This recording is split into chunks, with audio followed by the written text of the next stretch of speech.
आफाक भाई वो वाहिद लीडर हैं जो तमाम मसाइल के हल के लिए अपनी आवाज़ बुलंद करते रहते हैं।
आज़ाद हो रहे हैं कई दिनों के बाद, 3 मुकदमात थे। अस्सलाम वालेकुम।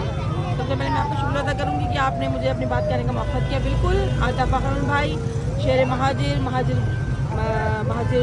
महाजिरों की शान, महाजिरों की आन आफाक अहमद भाई बाज़ाब्ता तौर पर बरी हो रहे हैं। उनको झूठे मुकदमात में उनकी ज़मानत जो थी वो नहीं हो रही थी। इंशाल्लाह आज माशाल्लाह से उनकी ज़मानत हो चुकी है और तमाम आवाम आफाक भाई का शानदार इस्तेमाल करने के लिए कराची के अवाम यहाँ मौजूद हैं। और कराची की आवाम के लिए आफाक भाई वो वाहिद लीडर हैं जो तमाम मसाइल के हल के लिए अपनी आवाज़ बुलंद करते रहते हैं।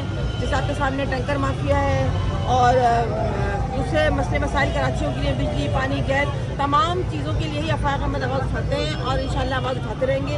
और कराची की आवाम जब तक आफाक अहमद भाई का हमेशा साथ देती रहेगी, जब तक कराची के महाजिरों को उनके हुकूक नहीं मिल जाते, और हम आफाक भाई के साथ हैं।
जिंदाबाद